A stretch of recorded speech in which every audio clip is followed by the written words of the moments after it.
So, I was a bodyguard for a Chinese rapist celebrity. That's not clickbait, it's the truth.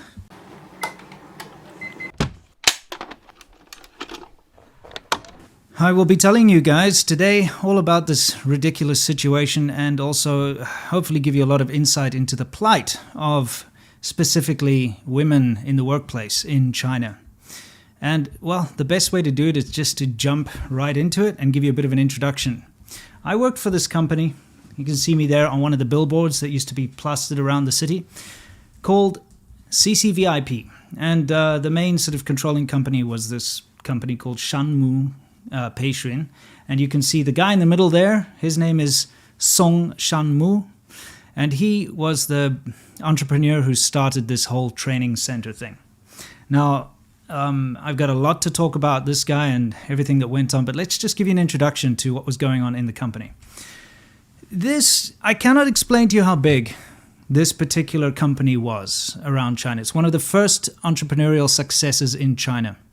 And you could look at it as being a company as well known in China as perhaps Tesla is well known in the West. It's such a huge company. Everybody knew the name of this company. Everybody knew the founder and looked up to him. In fact, there's a thing called the New Year's Gala, right? Which happens, there we go. Sorry, that's what I was looking for. Happens once a year during the Chinese New Year. It is the most important televised event in the country. And I guess it's kind of like if you took the Oscars and every other big award show in the West and you rolled them all into one. It's a big thing that everybody, pretty much everyone watches during the Chinese New Year. And he's like an honored guest for 6 years in a row. He's, like I said, incredibly well known. This guy was as famous as Elon Musk, if not more, in China. Okay, I worked for him. Now, this was my second real job in China. The first, I was working as a kindergarten teacher, teaching English. And then I was desperately trying to improve my situation. And within a year, I had found a job at what's called CCVIP. There I am handing out certificates and things like that. This is the kind of class, you'd have these little classes in the small Shanmun Peishuin branches, and I would go around to all the branches, but mainly I would teach in the big headquarters in Shenzhen, the CCVIP headquarters. Let's get past these. This is relevant, I'll get to it in a minute. But there we go, there's the guy, that's his logo, Shanmun Peishuin, and you could see his face plastered over all the cities in China. He had branches in the smallest to the biggest cities. He even had some international branches in London and America. Now, the reason why you're seeing all these women dressed up like flight attendants, this is where things seemed very strange. I enjoyed the working environment when I first got there. That's why I actually wanted to work there. As you walked in, it looked very professional. It looked very clean. You know, everybody was dressed well. They required the staff to wear suits, which of course is totally up my alley, and it's what I wanted. I wanted to finally go from being a kindergarten teacher back to my normal persona, which is a guy wearing a suit, you know? And I enjoyed the idea of this place. It was all very well structured. It was a bit weird. And the more I got to know about the place, the more weird it got, to be honest. You would walk into the entrance here, and you would have to bow before you enter the main, you know, the main thing over there, and you'd have to sign in the register. And there was a bunch of weird stuff going on. For instance, if you arrived more than a minute late, you would get a fine. You'd be fined, and some of your pay would be docked. And if you didn't bow, you would be fined. And they had people watching you the whole time, you know. And of course, there were CCTV cameras and microphones all throughout the offices, which was also a bit weird. But what really started to freak me out, let's go all the way back, was this whole idea of the women that worked there. They had to dress in these like uniforms. They were always in these uniforms. You never saw them out of them. They had to, well, I mean, see some of these ridiculous things. Man, I still have a pack. He had these like playing cards, like poker cards, you know, playing normal cards. And he had all the like sexy poses of the women that worked there on each card. And he used to give that out as free merch to students and stuff. It was very bizarre. But these women had to adhere to something called Shanmu Basic Law. Okay. Now, Shamu Basic Law, I'm going to give you some of the things that you had to adhere to if you worked for this company. First of all, most of the women that worked there were from rural northern parts of China, so they'd be brought in. And China has this kind of residence, Hukou, it's called the Hukou Program. So if you are born in, say, a rural area and you move to a big city, you cannot get any of the benefits of living in that city. So, for instance, you can't get schooling, or you can't, it's a very restrictive system. So he'd bring them in from the rural areas, keep them in these dormitories, and it was like a little bubble. They weren't allowed to leave the dormitories. They weren't allowed to have a social life outside of the dormitories. They weren't allowed to go out and mingle with people. They weren't allowed to fraternize with the staff. They weren't allowed to have boyfriends, and not allowed to have relationships or fall in love within the first 2 years of working there. Some stuff. Anyway, they would have forced etiquette training every morning. You see how the woman in the middle there is sitting? They would have to learn how to walk, and I watched them do this. They'd have to bring out a chair, put it down, sit down in a certain way. They would have to walk in a very specific way and do all these kind of bizarre things, but they would have to do that every morning. It's like forced etiquette training. And if they messed up, they would get fined, which was, a bit strange. Obviously, you have to bow when you come in. You are not allowed to be late at all, that kind of thing. That's kind of normal company rules. But things started to get a little bit weirder. The more I got to know the girls, the more I got to talk to the staff and so on. I found out things like, for instance, that they had cameras in the dormitories. They even had cameras in the dormitory bathrooms. And apparently they were assured that the only people that ever look at those cameras are female security staff. But obviously that's probably not the case if you find out more about this guy, as you will. They had to all change their names to a common surname, and he would designate them specific names. So every woman employee that worked for the company would be given a specific name of his choosing. Starting to sound a little weird here? It gets worse. They would be weighed by the matron of the dormitory once a month, and if they gained weight, they would get fined. Okay? They would have to do these weird, and I've got some pictures of some of these. Let's get through. That's the main building that I used to work in, by the way. I'm just trying. I know I've got some pictures in here of one of these. Yeah, like this.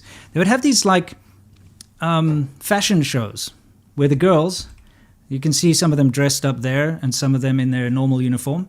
They would have to get dressed up, okay, into whatever weird things, and they would go, there he is over there, and they would go basically walk on a runway, strut their stuff type thing, and based on their performance they would either get a bonus or they would get fined. All right? Yeah, more weird stuff. Here's the canteen that they would eat in. I actually know all of the girls that you see in this picture, and this is why it's taken me a very long time to talk about this, for a number of reasons. It's basically down to the fact that I know most of these people, and it's an absolutely terrible and tragic thing that happened. And it's been enough time now that I can talk about it, but we'll get into that a little more. So, how did I become a bodyguard for this guy? I went there and I worked as a teacher. You can see behind me, this is a picture of Xi'an. Okay. Those of you who don't know Xi'an, it's the city where the terracotta warriors are based. It was used to be the capital of China, a very long time ago. I quite quickly rose up in the ranks from just a teacher, and I was promoted to the vice principal of the CCVIP training center.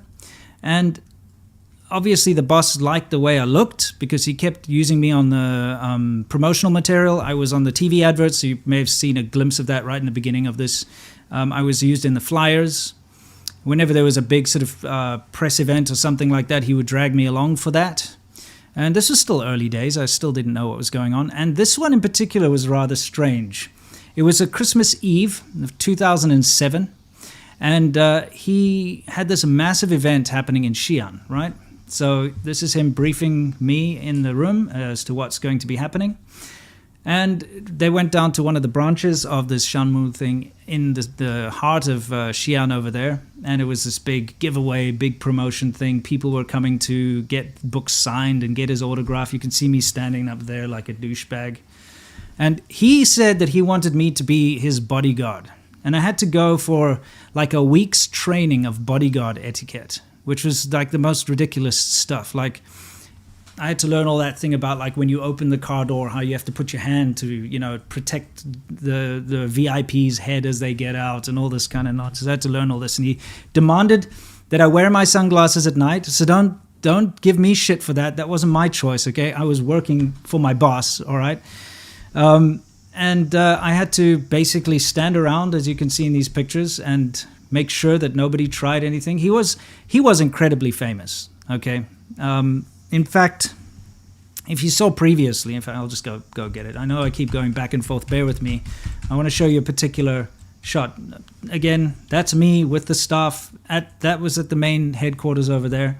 Let's go find this. I know everyone in these pictures. All of these women, I met them personally and I know them. And that's, like I said, one of the tragedies of all this is it's a very personal thing. Here. So we arrive at the airport. This was in, I believe this was in Jinan, maybe, whatever. We went, and I just remember arriving in the airport, people were recognizing him left and right because he's such a well-known celebrity in China. We walk outside and like garlands of flowers. He arranged for his staff, wherever he went, this included, whenever he would land at the airport, there would be the staff from whatever local branch in that city would be waiting for him to put, you know, give him a bouquet of flowers and put garlands of flowers. Like you can see, putting a bloody garland of flowers over my neck over there and all this big welcoming committee to make a big scene wherever he went. This guy's like a crazy egomaniac, megalomaniac type person. You know what I mean? Anyway, let's get back to this bodyguard thing. So, as you can see, there was a huge amount of people trying to get in to get his autograph because he was incredibly famous, right? And he did make a huge impact on a lot of people's lives because he offered basically cheap training. His training centers would offer computer training. They would offer different language training. So they had Japanese courses and Korean and all sorts of different things. But English being one of the bigger things that they did, English training. So you can see this massive crowd of people, and that's why he wanted me to be his bodyguard to make sure that everything was okay. And he would have me stand out there. You have no idea how cold I was. This was like Christmas Eve in Xi'an. There was snow on the ground in some places, and I was just wearing that suit. I had nothing underneath that. It's the first time I was in snow. I didn't even know what to expect. So it was a cold, cold time. But he had me interact with the public and take photos with people. And I had to, you know, whenever he came out to sign, I had to go stand with him and I obviously address the crowd and do all these kinds of things, which you can see from the photographic evidence. You know, when I talk about China, guys, I speak from experience. Because I was there, I can tell you about what happened. I don't make stories up, I don't make things up. It's all my own personal experiences that I'm recounting. And this is one that gave me a lot of insight into a very darker side of China, which persists today, and it's important that we discuss it today. Yeah, you can see the date stamp even over down there. You can see it's 2007, Christmas Eve. So I would have to stand there to make sure no one tried anything. One guy did get aggressive, actually, that I had to push away because he thought that this guy was Japanese, because the Shanmu name, it's not a real name, it's something he made up, and it looks like a Japanese name, Yamaki, you know, because of the two characters. So somebody thought, and many people actually thought that he was Japanese because of the name. And one guy got really aggressive, like, hey, you're Japanese, aren't you, type thing, and I had to push him away. That was about the only eventful thing that happened with me being this bodyguard of his for the night. But you can see, obviously, at this point, I had no clue as to what this guy was really up to. I'd only been working there for, I don't know, a couple of months, not even a year yet, when all this nonsense was going on with this particular thing. You can see me having to push people away and stuff here. So now now that you've seen more or less a little bit about the guy, he's super famous, you can tell. He's being mobbed for his autograph, he was known around the entire country. I'd like you to notice also that I have a little badge on my suit there. That's something that you had to wear to work.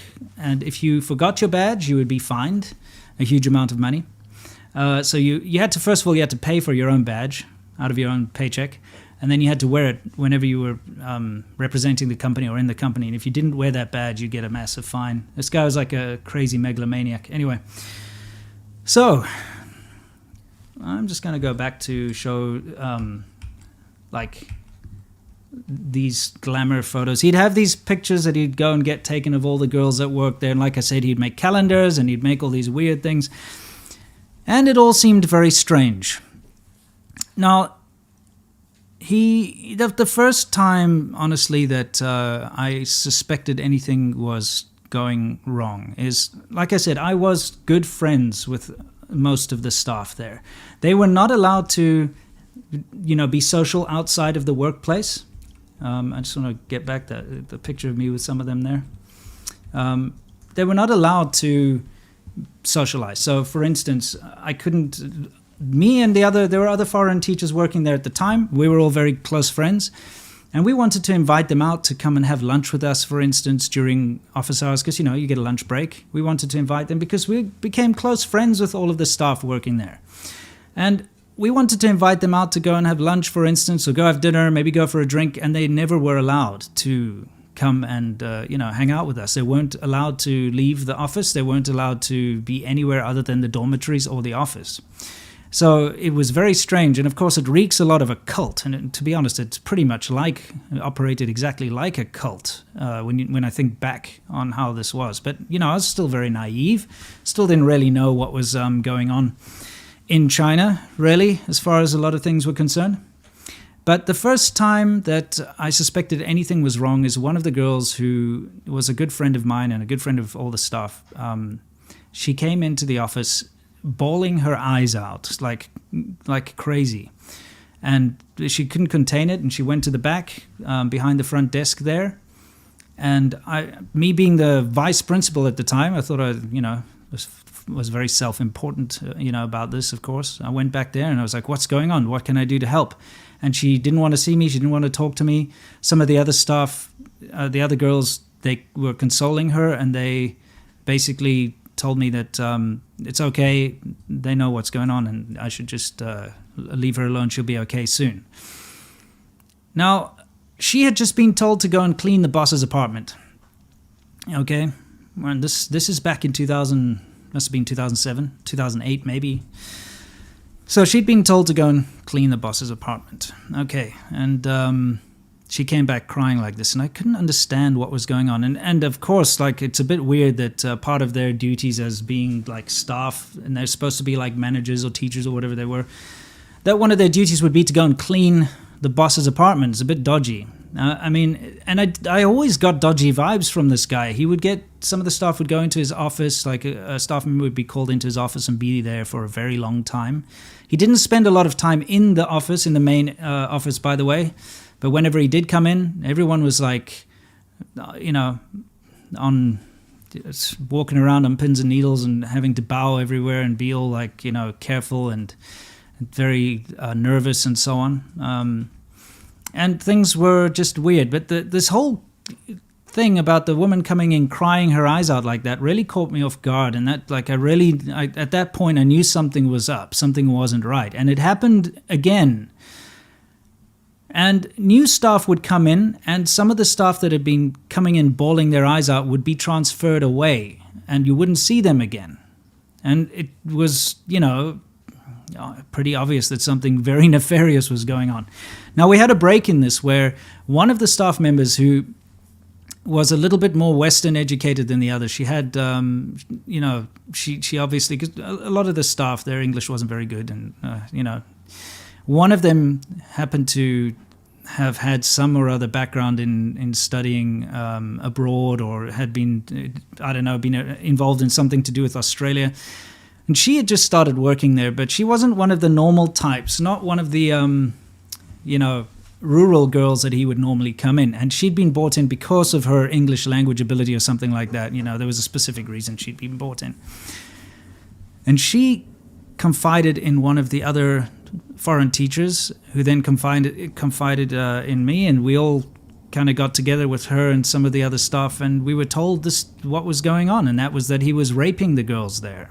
And he'd been doing it for years, and that it was very common knowledge amongst all the staff. And all of the staff, every single staff member that I knew, every single one of these girls here that I know, every single one of these girls over here that I knew and had known for a very long time, every single one of them had been raped by him. And it was part of their training. It was part of their duties of being part of this weird cult bullshit that he had going on. Every single one of these girls. And it's one of those weird situations, and this is where there's a big cultural difference between the West and Asia, not just China but Asia, is that it's part of the societal psyche that if a man becomes powerful, that he's going to have like mistresses and have like a harem. It goes back to the days of the emperors with their concubines and their huge amounts of harems and stuff. And so it's almost socially acceptable in a way that if a man is powerful and rich and so on, that he will have many mistresses on the side. And this translates into the modern day. The man who's on the money, old murderous Mao, he's well known to have been very promiscuous and run around with 1 billion different women and even a pedophile and stuff like that. But yet he's still praised as being one of the greatest leaders of China, and he's still on the money. It's one of those things. And so a lot of it's dismissed as, that's just kind of how it should be, These poor women are being indoctrinated into this weird cult-like situation where they're forced far away from home to stay in these dormitories and not have a social life, not be able to talk to anyone. And they're forced to follow the whims of this madman, where they have to dress and walk and behave in a certain way, the way that he wants them to behave, and they get fined. And, it gets even worse than this, because this guy is a billionaire, okay? His net worth at the time was conservative, is about 150 million US dollars, so over 1 billion RMB was that's a conservative estimate. This guy's super rich. He had connections with everyone. He had connections within the local public security bureau. So if the girls ever did try to reach out and try to complain to the police, he had eyes in the police too. And I know this for a fact, because when one of the foreign staff's visa got screwed up, and it wasn't her fault, it was actually the staff over there. They decided, they didn't read the fine print properly or something, and the date expired, so she'd actually overstayed her visa. He just went into the public security bureau, went into the back rooms, and obviously talked to whoever he knows, and came out with a new visa and a passport, just like that, without having to go through due process and that kind of thing. So I know for a fact that he had his connections in the public security bureau. So what happened? What brought this all to an end? What actually happened that brought this ridiculous man, this disgusting man, to an end? By the way, I've talked about this in the past, and I just want to explain what's going on in this photo now, before we continue. When the Sichuan earthquakes happened, those terrible 2008 Sichuan earthquakes that resulted in 800,000 or whatever it was, a huge amount of people died. Ridiculous. It was a tragic situation. He set this up, that we all stand, me and the staff all stand in a row. That money that's in our hands, he gave us each. Gave us each about 500 RMB. He said, stand for the photo. This is the little donation box, and it even says it's for the Sichuan earthquake relief fund or something like that. Photo was taken. He then took all the money back from all of us, put it in his pocket, and walked out. That's just how China works. It's all about image. It's all about face, not actually about doing anything. But yeah, I just wanted to bring that up because I've spoken about this exact photo, and I just happened to find it while I was looking through all these old photos of my time there working for this disgusting rapist. So what happened? Well, I must be completely clear what had happened before this. This is now in 2010. I had been fired, and I'll tell you why I was fired. Me and some of the other foreign staff had been going secretly to the girls working there, and we had been trying to convince them to go to the police to report what he'd been doing. And of course, word got out that we were doing this, and that basically caused me to get fired, and others to get fired too. Not only that, but I started to really despise the man, and I was standing up against things that he was trying to do. And there was this absolutely ridiculous situation with one of the female foreign staff where he'd propositioned her and to be a mistress and things like that. And then there was another one where the one that they'd screwed up her visa, actually, where they basically were trying to force her to stay in the company, and she wanted to leave and she couldn't handle it. So I stood up for her, and because I stood up to him, of course that's not what you do to a crazy megalomaniac like this. I was fired pretty much on the spot, and I had to leave the company.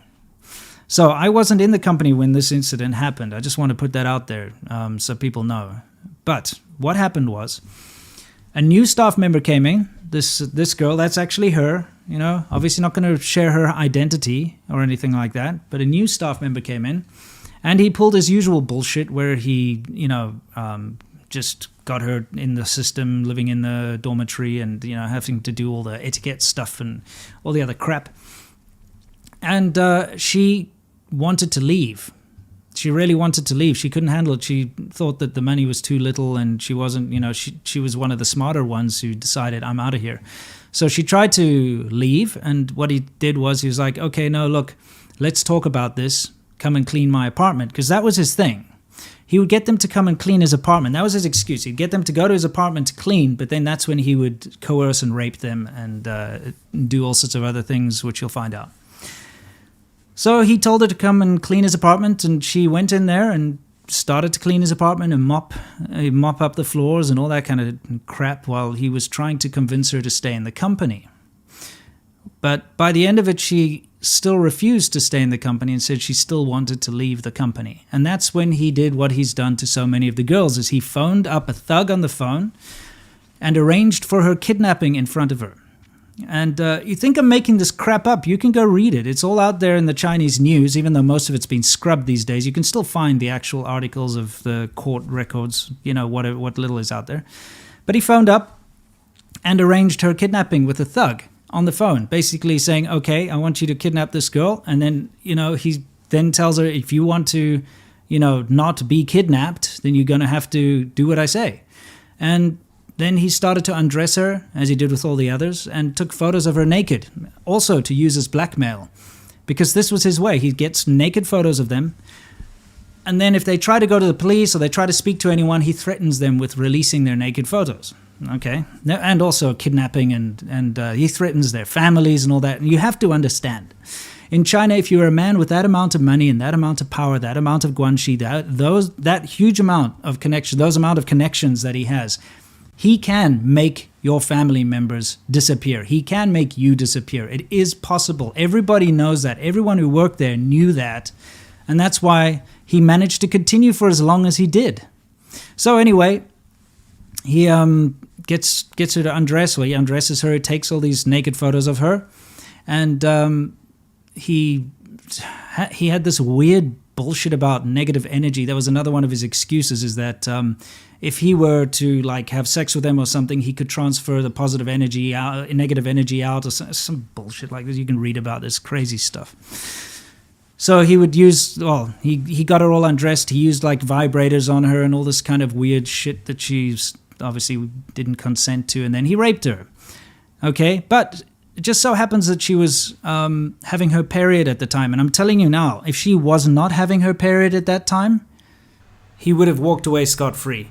And the reason is, it's very difficult in China to convince the court that this kind of thing isn't consensual. If you read through the court documents, that was his main argument at the end, was that this was consensual and that all of these encounters were consensual. But the fact that she was on her period was one of the big reasons that the court actually agreed that it wasn't consensual, because in China specifically, the thought of a woman having a consensual sex while she's on her period is pretty much unheard of. It's very much against the norms, societal norms and traditional norms in China. So she was having her period, but he raped her anyway. And then he instructed her to take a shower and wash her private parts with toothpaste, as what he used to do to try and get rid of evidence, I guess. Toothpaste, I don't know why, but that was what he used to do. And then, of course, she went back to the dormitories and she was crying and upset, just like all the other girls that have been raped by a complete monster who forces them to undergo all this humiliating bullshit and then wash themselves with toothpaste. Whatever. So she goes back to the dormitory. She's crying, is talking to some of the other staff, and they just console her because they've all been through the same thing, probably, And here's where things differ. This particular woman was dating one of the foreign teachers that were working there at the time. Not going to tell his name. I don't know him personally, but I just know that that's what she was doing. And she phoned him to break up with him because she was now too ashamed. So she phoned him and he convinced her to go to the police. And she did. She went to the police the next morning at 6 a.m. to report that she'd been raped. And this started the whole procedure. Now, I know all about this because I was contacted by the staff that I used to know that was still working there. And they wanted me to provide any information that I could about all of the stuff that used to happen back in the day, which I did. I provided everything that I could to them for them to use as part of the court case against the guy. Whether it helped or not, I don't know. But obviously I got the full skinny on exactly what was happening with this. And I knew that this was what was going on, So let's get to what actually happened here. I got to tell you guys, you would never hear about this. I'm pretty sure none of you have heard about this. And the only reason you now know about it is because I witnessed it firsthand. And this is so China, So much bullshit goes on behind the scenes, but nobody knows about it because the way China works is they're very good at burying this kind of thing. Any negative news doesn't make it to the outside world. It doesn't even make it to the Chinese news. The only reason this ever blew up was because back in 2010, was before Xi Jinping, was before this crazy amount of crackdown that they have on all the news. So it made news on social media and people were discussing it and it went out there. And that's why it wasn't being able to be swept under the rug. But I tell you what, it still got swept under the rug anyway. And the guy got off pretty much scot-free. So let's see what happened. I do remember he went on the run for a couple of days and he shaved his beard, his iconic beard. That's him after he'd been in detention for about a month. You can see he's lost a lot of weight. That's normally what he looks like a kind of I don't even know how to explain that, like a beach monkey or something. I'm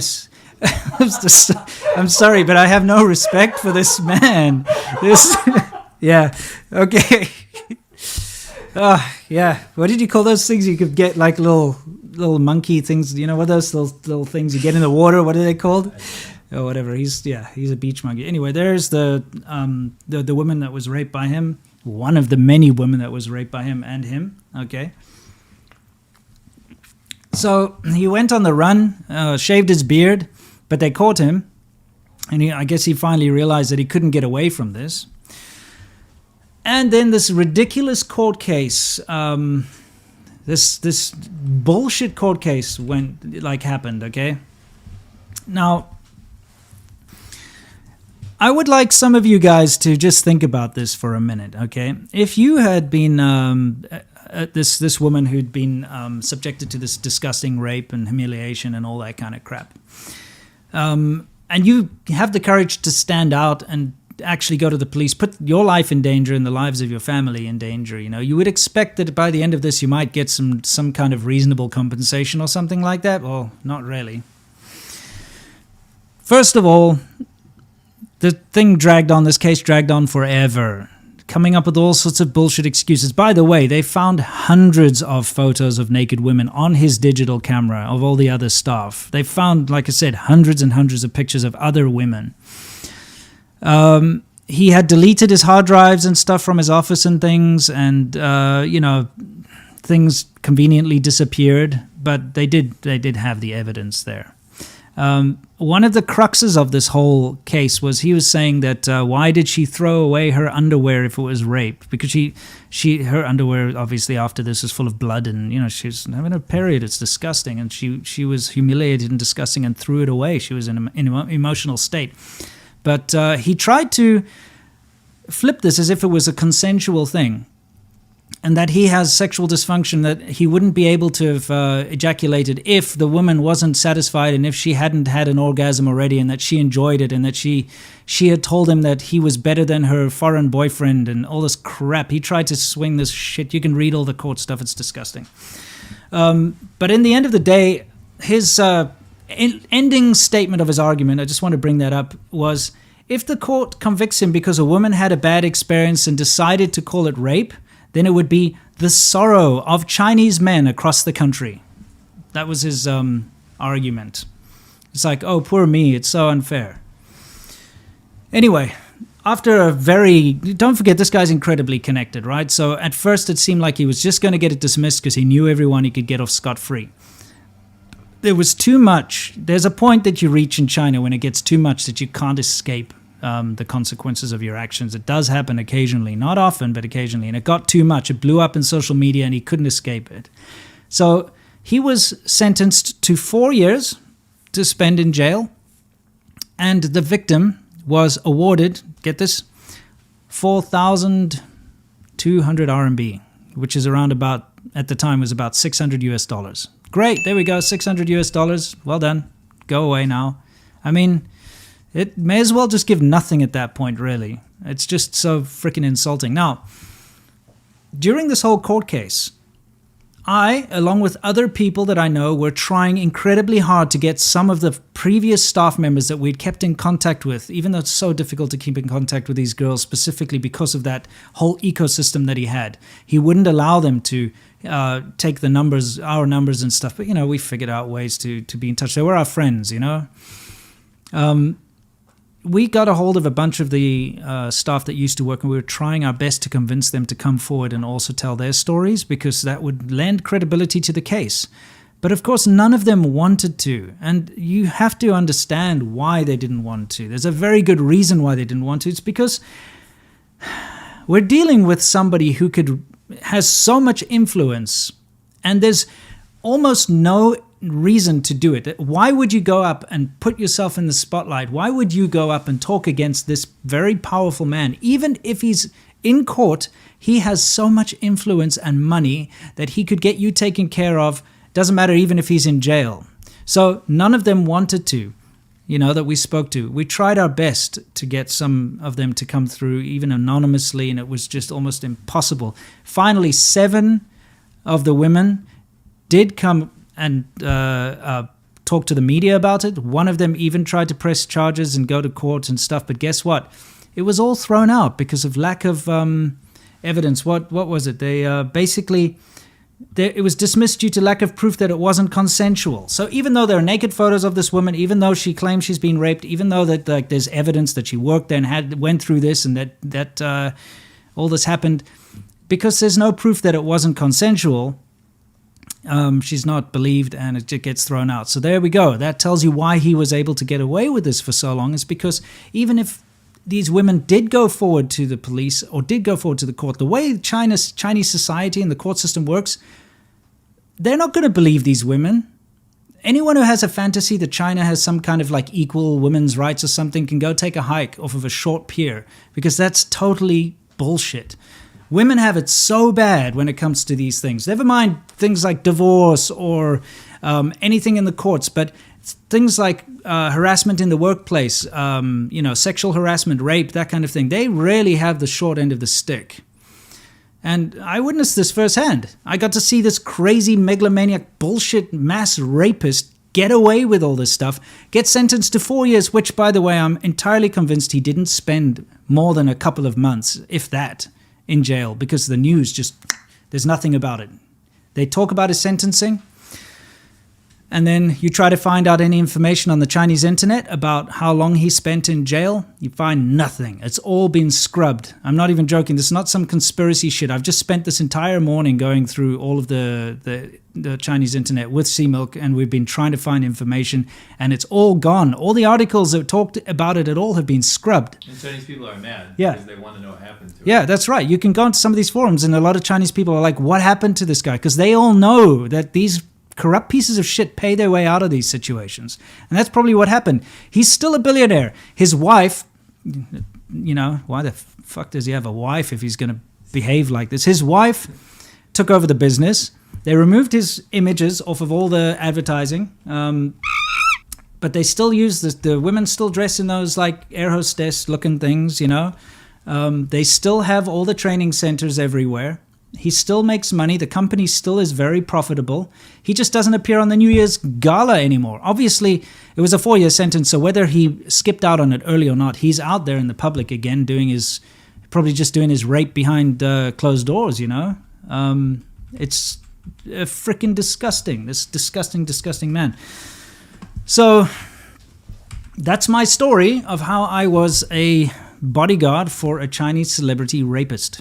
And a rapist celebrity, well, same thing really. He's a celebrity for being, he's just a celebrity rapist. Disgusting man. We used to call him the bionic squirrel. If you look at what he looks like over there. So, I mean, yeah, look at... The beach monkey took off. Yeah, beach monkey. Yeah, he is. Then it converted into rape ape. Rape ape. Someone said, this beach monkey puts the ape in rape.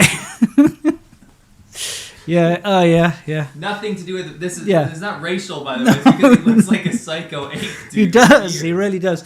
Okay. We're allowed to make fun of rapists. You see these ridiculous poses, by the way, like these sexy poses. I'm not even joking. I still have a pack of those cards. It's in Shenzhen. I didn't bring it with me to the States, but it's got like all these like sexy poses and stuff, and worse, on the back of the cards. I mean, he just humiliated these women. He treated them like his own personal weird army of objects to dictate the way they walk and dress and behave, and it's absolutely disgusting. This freaking rape ape. I just love that. Yeah. I mean, you got to make light of this because it's so serious. Anyway, thank you everyone so much for watching. I just want to reiterate again, when I talk about my experiences in China, when I talk about China, the way Chinese society works, it's from the experience that I've gleaned having dealt with situations like this, real situations, when you really get to see how Chinese society, Chinese government works. Like this particular instance, you get an insight that most people won't. You can watch CGTN or you can watch the news or something and say, look at all these great skyscrapers and China's lifting people out of poverty. What you don't see is how the normal people suffer because of the weird things that go on in Chinese society, the hierarchical type situations. And men with power in China are, like I said, they're forgiven their sins. Even this disgusting man, while looking for more information about his court case this morning, every article that I read on the Chinese media, every single one that mentioned his trial and everything, spent more than half of that article saying how great he is and how he managed to achieve so much as an entrepreneur and stuff, and then a little splurb about his rape thing. And that's why Mao Zedong, the murderous, disgusting man, is still worshipped in China, even though everybody knows that he did bad things. Everybody knows that he was responsible for the deaths of countless Chinese people and the rape of countless Chinese women. They still respect him. And this is some kind of crazy insight that you'd only know if you'd been there and gone through some shit like I did. I knew all of these girls personally, and it's hurt me very, very, very deeply. You've absolutely no idea. And the other people that were involved in this too, some of the other foreign staff that I still hold as dear friends today that went through this, it scarred all of us. You've no idea the kind of bullshit that we had to go through dealing with this kind of thing. And to be powerless, because when you stand up to this shit in China, you just get kicked out. And that's what happened. I just got fired. I just got told to leave. and barred out and escorted out, and I'm done. I can't do anything about it. I can't go to the police about it because the police aren't believing this damn foreigner, and he knows all the people in the police anyway. You know? It leaves you at this ridiculous impasse where you just can't get things done. Anyway, that's it. I've got the story out. If you want more elaboration on this story, I'll be more than happy to do it in the future. I've got more stories like this because don't forget, I spent a good 14 years of my life in China, and I didn't just sit around and stay in one place and do the same thing every day. I went out there and I tried my best to integrate into society. I explored the entire country. I made some very good friends. I met and made friends in the government and various places. I know China incredibly well, along with my my business partner, C-Milk, Lao 86. We've got a lot of things to tell. And now that we are in a position to do so, we will be telling them more and more. On this rather depressing topic on this Friday, I hope everyone has a fantastic weekend. And I'll see you next time, guys. Thank you.